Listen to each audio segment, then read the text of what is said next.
You know, I think you picked up my personal attitude towards this whole conference is one of relationships. And some of these relationships have gone back, frankly, several decades. But there's another relationship that for me is a very recent one, but has become a very dear one. Every once in a while, you run into a scholar that has a totally refreshing point of view.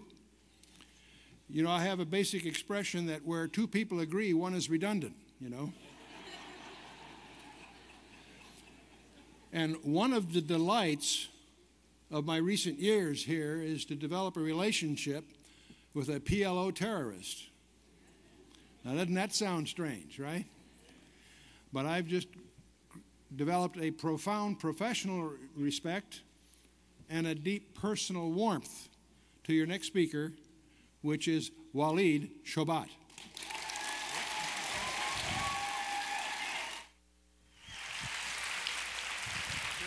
Thank you, Mr. Missler. Yes, sir. Thank you.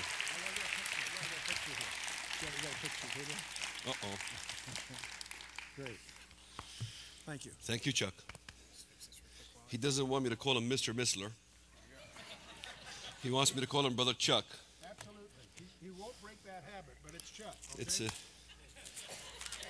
your family now, see? Yeah, I understand, but in the Middle East, if you're one day older, I have to call you Mr. or else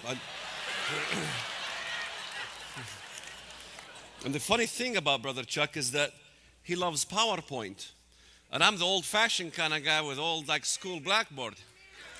It should be the other way around. Always glad to be here in my favorite church and, of course, my favorite pastor.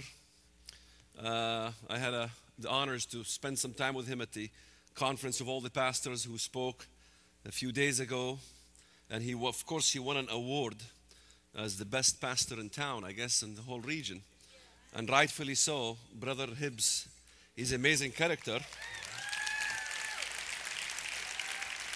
Although I don't understand this, since he's not here, maybe I can gossip about him. He has such a baby face, you ever notice? And he packs such a punch and he does so many things and I can't figure it out. He looks so young with that baby face and he's with all these accomplishments as he was taking the reward. I go, it doesn't make any sense, you know, but that's Brother Hibbs. Anyway, let me get first to the accusations. A lot of times us Christians get lots of accusations. We begin to talk about Bible prophecy, especially in the area of Bible prophecy, because when you talk about Bible prophecy and when you talk about how the media portray us Christians, they always like to accuse us of people who live in a la-la land who are so gung-ho on self-fulfilling the Bible. You know, we make the Bible, we fulfill the prophecies in the Bible in order to prove the existence of God.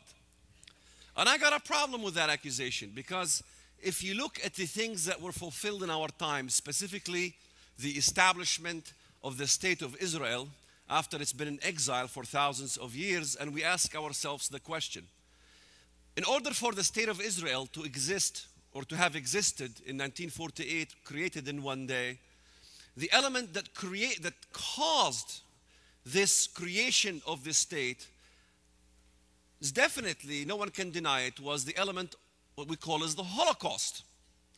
The Holocaust is the main mechanism that fueled or ushered the process of establishing that state. So if we indeed are a people that are trying to enforce things to self-fulfill the Bible, that means us Christians must have created the Holocaust to fulfill the Bible. When in fact, it was the very enemies of the Bible, Nazism, Islamism, even in the Middle East, Jews were persecuted. It is the very people that hated Bible prophecy that worked tirelessly for the things not to happen, somehow inadvertently worked on fulfilling Bible prophecy. In other words, it really doesn't make any sense. It reminds me of the story of Jesus. You know, the devil wanted him crucified. Crucify him, crucify him. And what that caused was really fulfilling the Bible. So as I said, the very elements that hate God end up doing God's work and they have no choice about it. But such is the Bible. They accuse us of attempting to usher in an apocalypse, that we want to usher in the apocalypse. That's why we talk about Bible prophecy. When in reality, if you look at it, it is Ahmadinejad who's trying to usher in an apocalypse. He comes to the United Nations and he makes a speech, and he's the only one that's talking about this coming of this Mahdi, the enlightened one, the Muslim Messiah. I don't even see Christian speakers speaking at the United Nations or speaking, at the White House in a political issue, begin to talk about anything eschatological. The eschatological issues that we talk about is among our church gathering. Yet Ahmadinejad is allowed to speak about his eschatological belief, ushering in this coming of this Mahdi figure.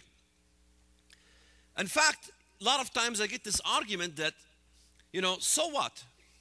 Muslims believe in their God, Christians believe in their God, Jews believe in a different God, Buddhists believe in a different God. But in fact, in reality, the descriptions of these gods are a little different, but in reality, we all worship the same God. The God of the Buddhist, Jehovah God, Allah are all the same deity. You get that all the time. We all worship the same God. In fact, every time I go to a restaurant, I try to witness to the waitress or whatever. They don't want nothing to do with you because they say, well, worship the same God, leave me alone. I say, okay. In fact, that's the main liberal argument, that the Christians are kind of crazy because they always emphasize that we are so mad about believing in one God and we don't believe in all the other religions. We're not kind of universal.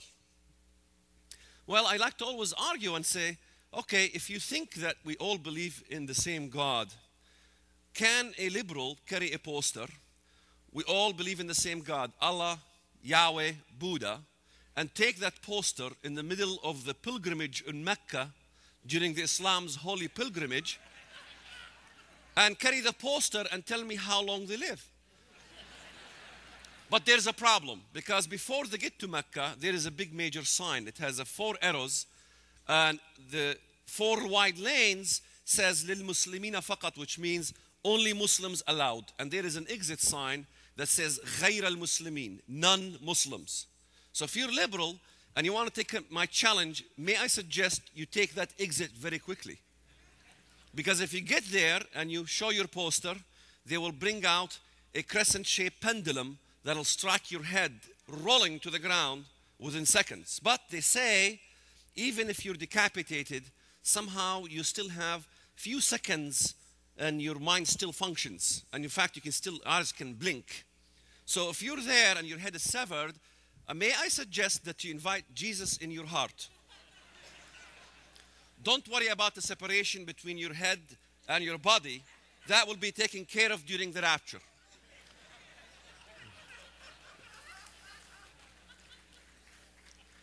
And I always, in fact, if you want to challenge me on this issue that we all worship the same God, next time you run into a Muslim, ask him a question. Say, what does Allah mean?